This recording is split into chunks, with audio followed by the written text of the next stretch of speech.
It is day 12 of the Iran war and the fighting has entered dangerous waters, quite literally. This is the Strait of Hormuz, the world's busiest checkpoint. It connects the Persian Gulf to the Gulf of Oman and from there to the Arabian Sea. But that reach is only possible if a ship crosses this sliver of water, which at its narrowest point is about 33 kilometers wide. And the ships don't move across this entire width. International maritime traffic is funneled into two designated shipping lanes, one for incoming traffic, the other for outgoing. Each of those lanes is just about 3 kilometers wide.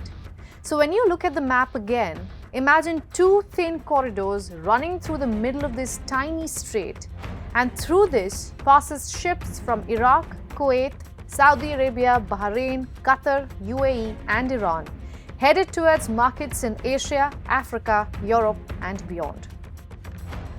Here are 5 facts to understand why this strait matters. Every single day, about 20% of the world's total oil consumption passes through this passage. Qatar, among the world's biggest LNG exporters, sends almost all of its gas through the strait. The economies of Gulf exporters like Saudi Arabia, Iraq, Kuwait and UAE are deeply dependent on this route. Having shifted away from Russian energy since its invasion of Ukraine, Europe now relies more heavily on imports from the Gulf region. One day of closure, just one day of closure of this strait could directly halt $2 to $3 billion in energy trade. Now imagine this strait shutting down after mines blasted oil tankers, sinking them to the bottom of the Strait of Hormuz. How likely is this hypothetical to turn into a reality? Can this hypothetical turn into a reality? This is HT In Depth. Let's get started.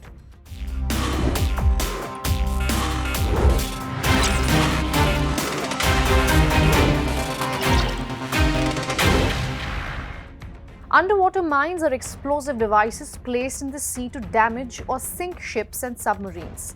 They are one of the simplest but most effective tools in naval warfare because once deployed, they can threaten ships without a navy needing to be physically present.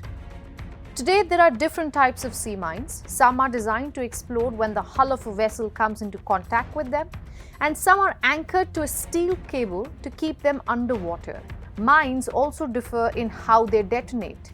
Like contact mines require contact by a vessel from them to explode, influence mines are detonated by the presence of a ship, and controlled mines are detonated from a shore station.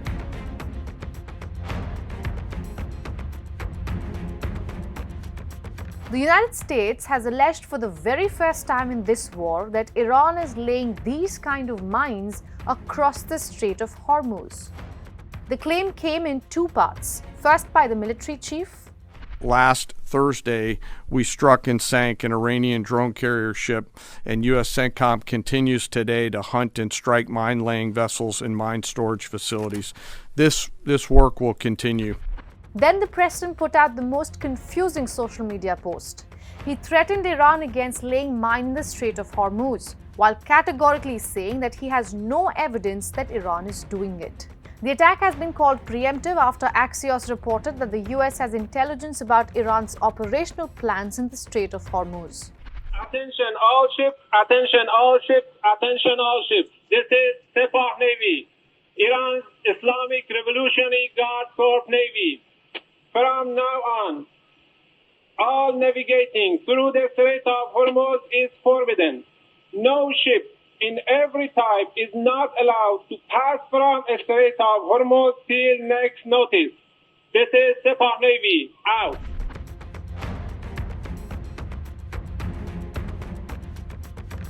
Tehran hasn't claimed laying mines in the strait, but it is believed to possess at least 2,000 to 6,000 of them. Most of these have been purchased from China and Russia. Also, this is not a large stockpile. For example, the British and Americans laid more than 70,000 mines in an effort to seal the North Sea against the Germans in World War I.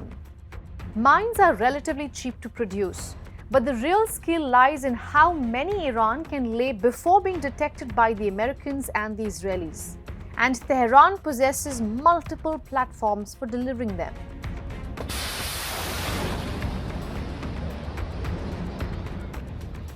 Experts say they could lay mines from any of its 3 frigates, 2 corvettes, and 10 fast missile boats.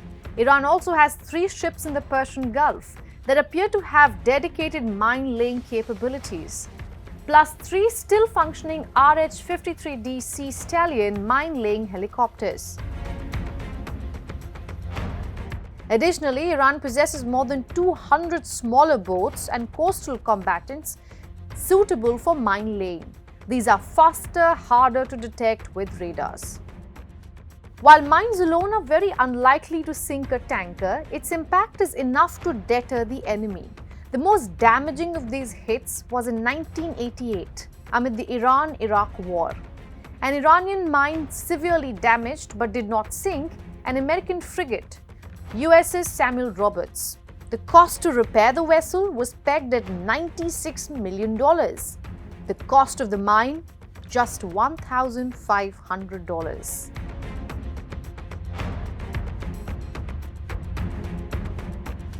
Experts are of the opinion that mining the Strait of Hormuz is a huge risk and a last resort strategy.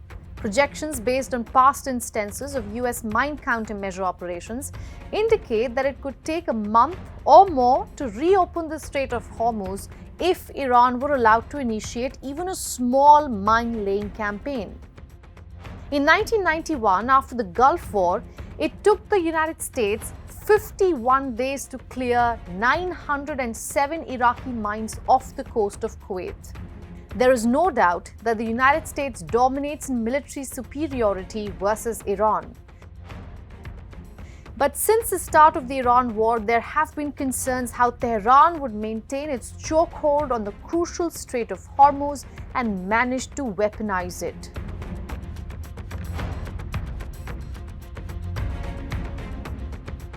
Chris Murphy, a Democratic senator from Connecticut, was part of a closed-door meeting where he was briefed about the American operation in the war with Iran. While he can't lay out the sensitive details of the meeting, this is what he said about the Strait of Hormuz situation. He says they had no plans for the Strait of Hormuz, they here being the US government. He continues to say the US doesn't know how to get it safely back open, which is unforgivable because this part of the disaster was 100% foreseeable.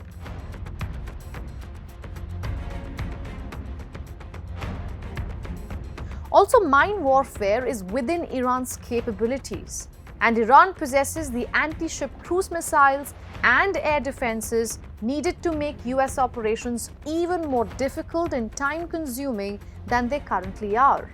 It does not take much imagination to suggest that the traffic in the Strait of Hormuz could be impeded for weeks or longer, with major air and naval operations required to restore it to the pre-war era.